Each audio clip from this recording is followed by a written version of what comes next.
I think the most powerful thing you could give someone is love. With love, there's so many possibilities. For me, love has allowed me to grow and find affirmation and comfort in who I am. Love has allowed me to discover new facets of myself I never knew existed. And I guess I love love.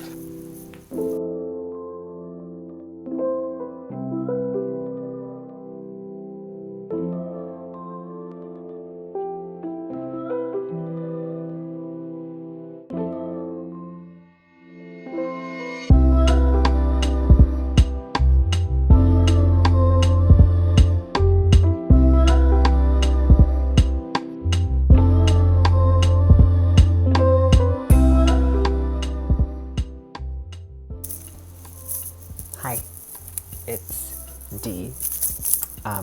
Pause for stats. Cool.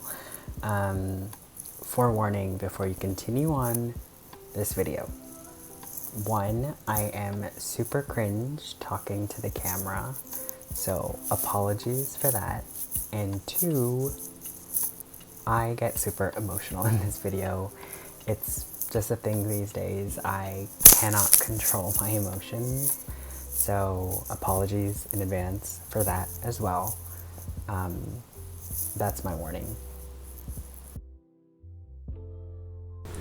I mean, I really don't think I always knew as a kid that I was trans. The idea of being trans, or the term trans, was so far removed from my upbringing. It was hard for me growing up, trying to figure who I am. And I think because it was so hard for me to find something that defined me or that I felt like I belonged to, I was obsessed with the future and making the future happen quicker. I remember applying to a job immediately the moment I was able to.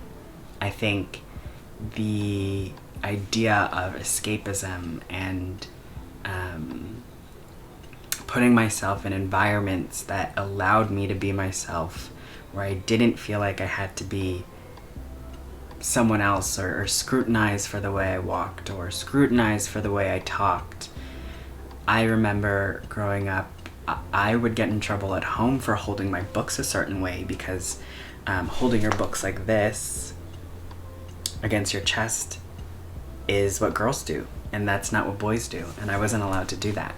I was terrified to kind of just be who I wanted to be, or not even that. Those are things that were in my quality that I really couldn't control and I didn't think of. I didn't purposely want to hold my books like this. It's just something that I did. And it's so interesting how, thinking about that, I feel like has maybe put a lot of fear in me as a child. I think, of course, my parents have always wanted the best for me. But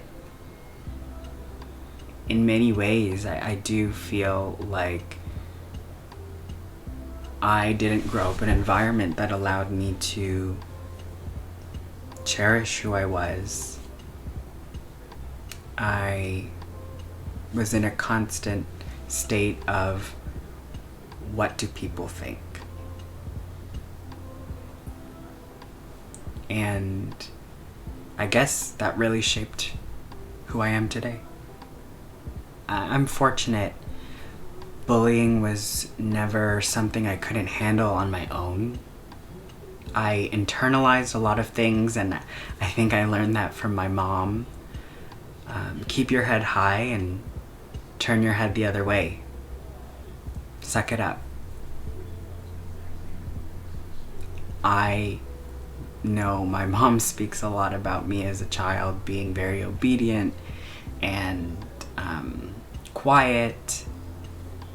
I was a very good child, so I've heard. And I was fearful of disappointing my family and bringing shame to our name. I think as years progressed into university, where I had a little bit more freedom to do what I want or be who I wanted to be, I think partly because of the fact that I wasn't always home and I went to school in Toronto,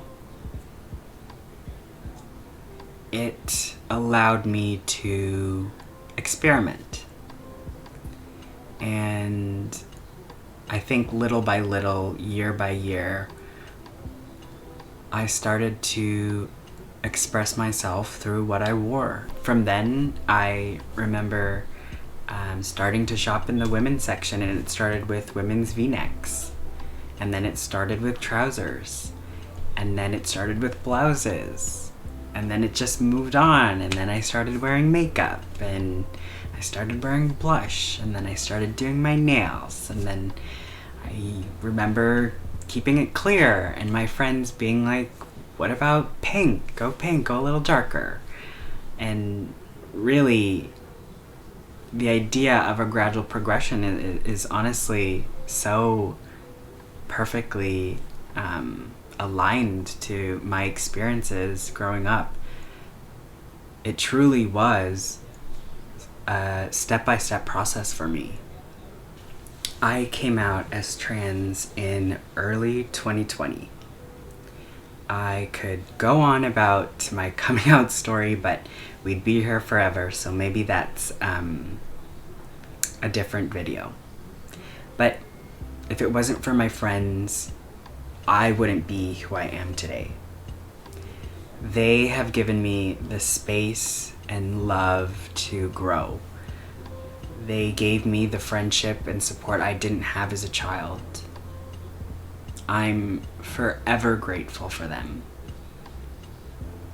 Part of the reason why I'm making these videos is because of them.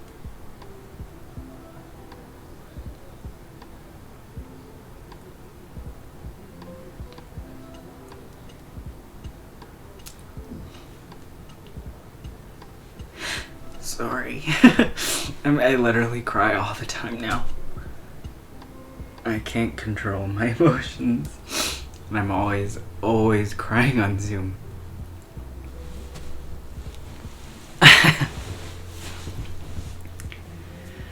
Okay.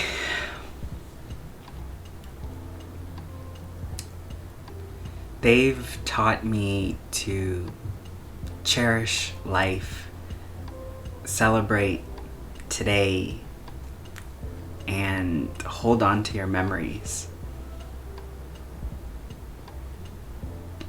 So, this is my little diary to remember when and where I started. And if someone finds this comforting or informative, then that's my absolute pleasure. Since coming out online, I've connected with quite a few other trans sisters who have taught me so much and who I look up to so much. And I feel like as trans women, we wear an unspoken badge of honor to hold the door for the next person. I think as humans, we owe that little back to the world. Growing up, I also didn't have many gay friends from the LGBTQ plus community. Because of that, going through this transition, it was quite difficult for me to find people who I could talk to who understood what I was going through or understood the thoughts in my head. I almost feel like transitioning for me, I was going into it so blindly. I mean, to this day, I think, I find it quite difficult to gather my research. Medically, it's been complex and complicated. Surely it hasn't been easy for me. I'm sure I'm not the only one. But it's scary sometimes to not have the resources and guidance from the government to kind of give you a handbook or a guide on transitioning. It's so crazy how far behind we are as a society when it comes to the foundational basic healthcare that trans women deserve. The connections I've made today, I truly hold dear to me and I don't take for granted. So this is my little diary on my progression of hormone therapy, my stories, my lived experiences, my hobbies, my creativity, my passion. It's all things me. And I hope you come along for the ride. January 25th, 2021. Dear Diary, happy 26th birthday. Look at me now. Who would have thought? All of a sudden, the world feels so much bigger than it was a few years ago. I'm so happy and proud of myself. Words can't explain the euphoric feelings I get when I think about the possibilities of my future. 2020 will always go down as a historic, challenging, and testing year. Selfishly, I feel like the world stopped for me so I could catch up. I will never take that for granted. For in one of the most trying times, I found myself. But perhaps that's one of life's tropes. In the darkest of times, don't give up. Follow the light and trust the process. I feel like the possibilities for me are limitless. I can't wait to discover more of me. I love the woman I'm becoming, and I can't wait to share it with the world. Love, D.